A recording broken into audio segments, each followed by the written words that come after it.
stories. So I will be hitting the pen while reading some crazy stories on Reddit. Since a lot of people wanted that, and they were like, hey, this better be your next video. So I jumped right into it. So let's go.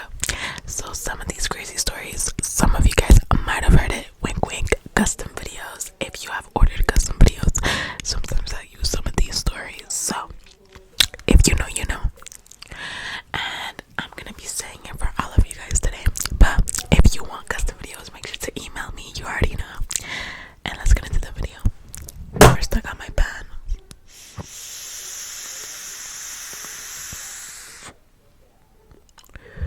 Grab yours too. Okay, story number 1.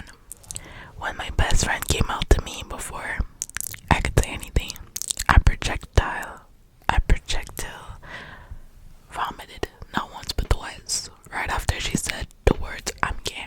Luckily, I didn't land on her, but it was pretty messy. She assumed this was me showing my disapproval. Ran out of my house, crying, and went home. So here I am, with an upset best friend who thinks I don't love her anymore because she's gay, covered in my own vomit, which is also covering my kitchen floor, and enough nausea to take down the horse, not to mention horrific guilt for upsetting my friend. I cleaned myself and kitchen floor up and attempted to call her. I took some nausea medication and took a nap to see if the nausea would subside. I wake up 12 hours later and you can stay covered in my vomit again. I went to the doctor and apparently had a really severe stomach virus. She prescribed me some meds and I was fine. I called my best friend again and she finally answered.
different shirt, different everything, but the show must still go on. I still have my pen as well. But okay, so now I have a different story. I think this will be my last story, but I picked a good one. I think I didn't rate it because I want to have my first reaction on here. Okay. I saved a man's life. Ooh, this is gonna be good. Okay, let's see how he saved a man's life. And I never saw him again 10 years later. This is still the craziest thing that's ever happened to me. Ever. Y'all, my stomach, I'm hungry. In high school, I worked as a lifeguard at a country club for a few summers to earn some money. It was a cash gig. It was for country club members only, so a large part of the job was learning people's names and interacting with them. Mostly just saying good morning, Mr. Charity, and listening to some generic mumbling about millennials. I don't know, it's like I'm recording, but I'm not being recorded, so I don't know. I might have to reread this whole paragraph. Hold on. I'm sitting 8 feet off the ground in the lifeguard chair, and so I'm basically at the part where this one guy was doing backflips and etc. to impress his county club friends, whatever. So he goes to do like another backflip or front flip, like whatever he did to impress his members, and then his head kind of like tilted downward and hit the diving board really hard. And so the guy is kind of like, I'm gonna wait and count to 3,000. So basically he went 1,000, 2, 1,000, 3, 1,000, no movement. Fuck. So he was praying he didn't have to do anything, but it's like he's gonna have to go help that guy out because he's not coming back to the surface. I blew 3 short tweets on the whistle. The cadence to signal at the other guards that I would need to the neck board, and jumped in with my boo, some type of equipment, making as little of an impact as possible in the water. My lifeguard training took over as I dove down 8 to 9 feet to grab this dude. He was out, just making no movement whatsoever. Like I said, he was a big dude, but he wasn't as heavy in the water as I grabbed him and kicked us both up to the surface. I hoisted him into the buoy and swam over to the edge, where by now the other guards had stuck the board down into the water to help him like get back up. So I lined up his limp body with the board, so he as we all worked together to strap him into the board. The other guards pivoted the boards out of the water while I climbed up. When I climbed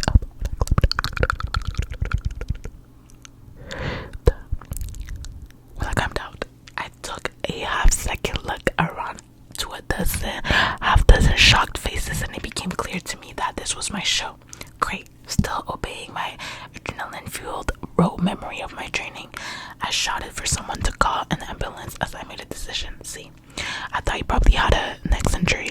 The board he was strapped into is designed to not move his head, so he doesn't further injure his neck or back, but he wasn't visibly breathing, so I have to save his life at whatever cost it look.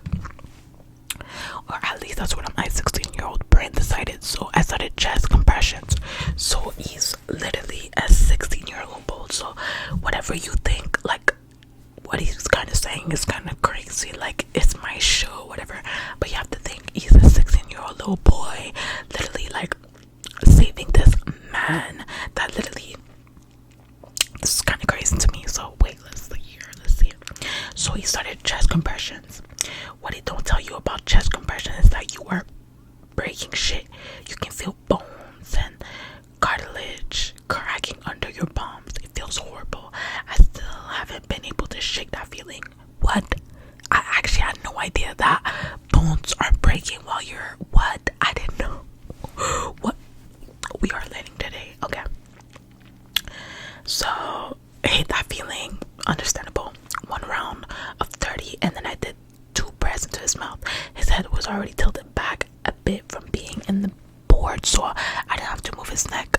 After 2 breaths, I went back to chest impressions, and after 5 or 6, a little water leaked out of his mouth. He coughed a few times, and the other guards picked up the board and whisked him away so fast I didn't even know what happened.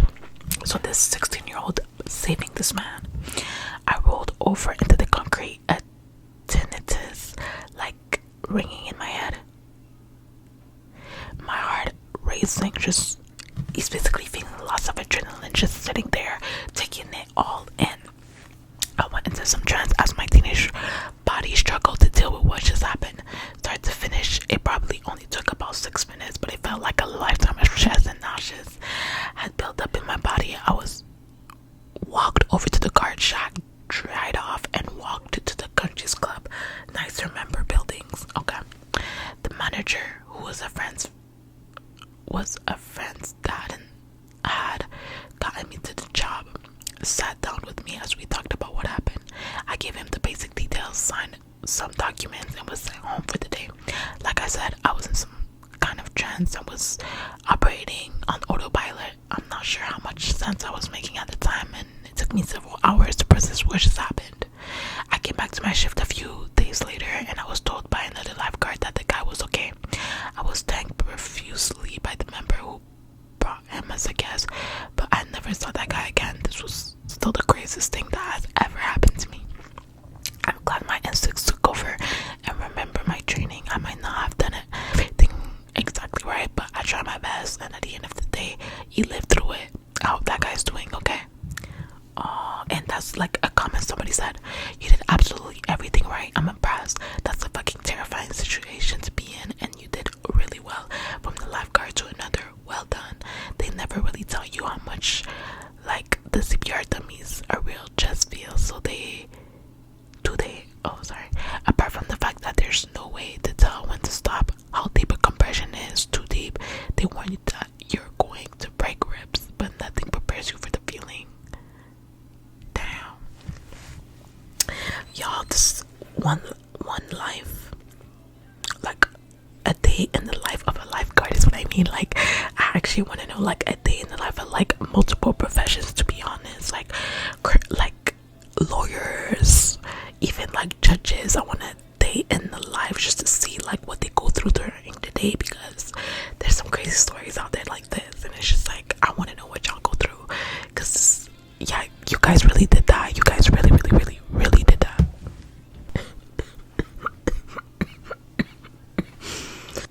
This happens every time I start coughing, and then, but it is what it is. I really hope you guys enjoyed today's video.